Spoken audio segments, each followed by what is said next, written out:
In 2010, Ghana, under coach Milovan Rajevac, nearly reached the semi-finals of the World Cup.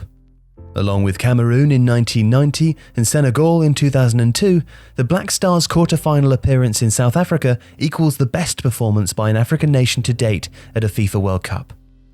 Rajevac, who won the African Coach of the Year and the Serbian Coach of the Year awards in 2010 on the back of a success with the side, took a good squad to South Africa. But a combination of surprising selections and a strong tactical game plan saw the team exceed expectations. Ghana were also unable to take their best player, Michael Essien, to the tournament after he was ruled out by a knee injury suffered at the African Cup of Nations earlier in the year. But the team emerged from a tricky group featuring Germany, Serbia and Australia, before defeating the United States in the round of 16. They only failed to win a spot in the semi-finals after a controversial game against Uruguay, in which Luis Suarez was sent off for handball in extra time, blocking a shot on the line. Asamoah Gyan missed the resulting penalty, and Ghana then went out 4-2 in the penalty shootout. Ghana's preferred system in 2010 was the 4-2-3-1, which could also look like a 4-3-3 if the attacking midfielder dropped back into the middle and a central midfielder sat deep.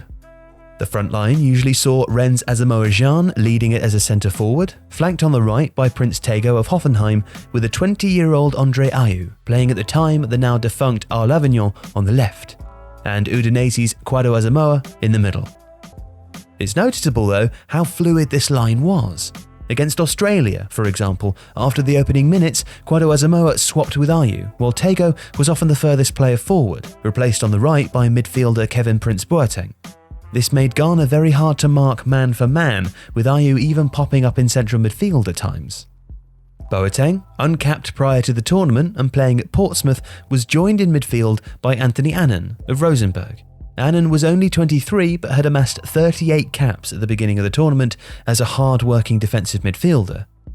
Rajevac had the experienced Salim Antari of Inter, Derek Boateng of Granada and Stephen Apaya of Bologna in his squad, with 127 caps between them. But he preferred the energy and drive of Kevin Prince Boateng and Annan in his pivot. Ghana usually set up as a 4-1-4-1 in a mid and low block, with Annan the screening midfielder who also had license to press forwards if the opposition attacked through the centre.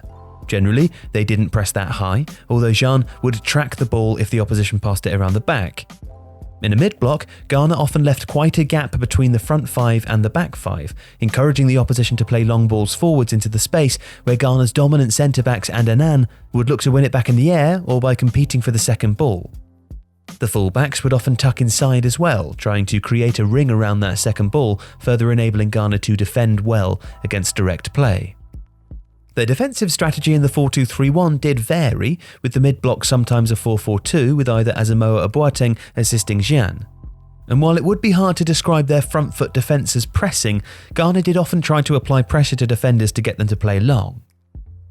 In build-up, Ghana would sometimes play out from the back, usually with keeper Richard Kingson playing at short to right-back John Paintsil, who would then look for Annan or a centre-back inside.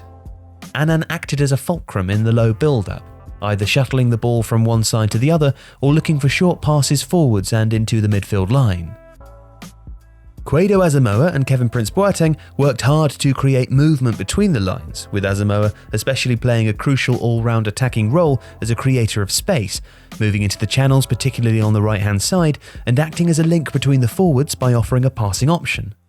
Ghana were capable of excellent build-up play, with Boateng's driving runs and Asamoah's deft passing opening up space for the aggressive movement of the forward line.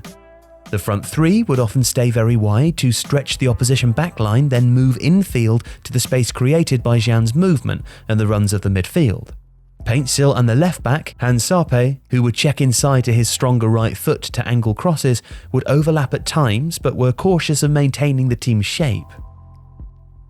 Ghana would also go direct, looking to hit passes from the fullbacks down the line to one of the wide players, with Asamoah moving across to offer an option, while Boateng pushed up and into the space vacated by his teammate to act as a second striker. Tego and Ayew were extremely quick direct runners and could isolate their opposition fullbacks before driving infield. This, with the general fluidity of the supporting players, meant that when Ghana clicked, they were extremely hard to mark. At times, Asamoah would move out to receive the line pass with Tago moving straight in field. Again, everything was geared towards making it very hard for the opposition to man-mark individuals and instead be forced to deal with players constantly swapping positions and roles. Ghana took a young squad to the World Cup and fielded a surprisingly young starting 11 where possible. Even against the USA, when Tago wasn't available, right-back Samuel Ingham started at right wing, aged just 20. Incidentally, this confused FIFA, who listed the formation as a 5-4-1, but Rajevac actually stayed with his preferred setup. But the team had their issues too. Kingston had a tendency to spill shots, as with Australia's goal in the group stage, though he was excellent against Uruguay. Ghana regularly shot from distance to little effect, and for all their excellent movement found clear-cut chances hard to generate, and Rajevac struggled to name a settled centre-back pairing all tournament. But for an extremely young side under a relatively unheralded coach, Ghana overachieved in 2010, with Kevin Prince Boateng and Kwedo Asamoah especially proving they could cut it at the highest level.